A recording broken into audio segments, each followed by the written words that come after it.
मैंने ऐसा क्यों किया? ऐसा करना क्या एक गलती थी? हम अक्सर ऐसा सवाल अपने आप से पूछते हैं।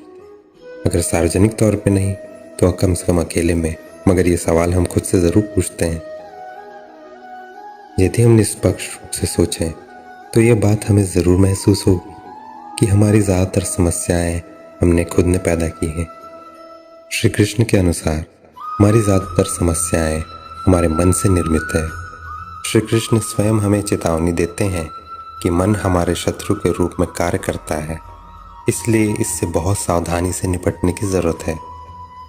हमारा मन हमारे दुश्मन की तरह दो रूप में काम करता है, हमें मूर्ख बनाकर और हमें धोखा देकर। हमारा मन हमें कैसे छलता है, इस बारे में श्री कृष्ण कहते हैं, हमारा मन सांसारिक चीज़ों के विषय में कल्पनाओं से भर जाता है।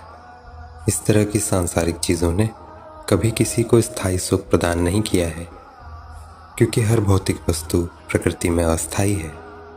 मगर हमारा मन हमें हर तरीके से धोखा देता है।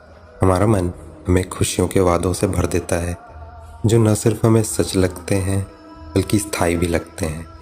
हमारा दिमाग हमें कैसे धोखा देता है, इस बारे में श्री कृष्ण कहते हैं, अगर दिमाग एक सामान्य धोखेबाज की तरह होता तो हम इसे खारिज कर सकते, लेकिन मन ठीक हमारे अंदर रहता है और वहीं से हमें तोड़ डालता है।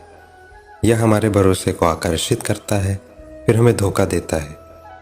यह हमारा शुभचिंतक होने का ढोंग करता है और जो कुछ भी हो रहा है उससे निपटने के लिए क्या करना चाहिए ये भी हमें लगातार बताता रहता है। हमारी चिंता करने का ढोंग करके हमारा मन हमें बहुत शालीनता से ललचाता है और हमारा विश्वास अर्जित कर लेता है।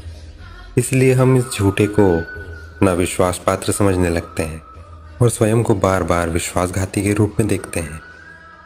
श्री कृष्ण ने श्रीमद् भगवद गीता के अध्याय 6 श्लोक 5 में ये कहा है कि व्यक्ति को अपने मन की सहायता से स्वयं को बचाना चाहिए, न कि स्वयं को नीचा दिखाना चाहिए। मन बुद्धिजीव का मित्र है और उसका शत्रु भी।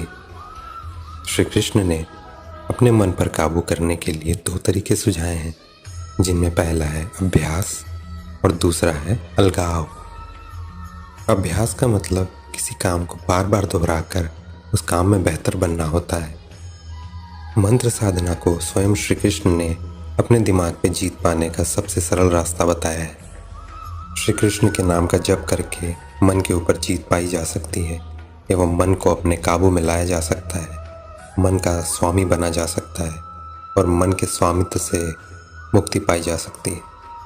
जब भी हमारा मन सही रास्ते से भटक जाए तो श्री कृष्ण या श्री राम के नाम का जप करके उसे सही रास्ते पर लाया जा सकता है। श्री कृष्ण के नाम का जप करने से मन में स्थिरता आती है।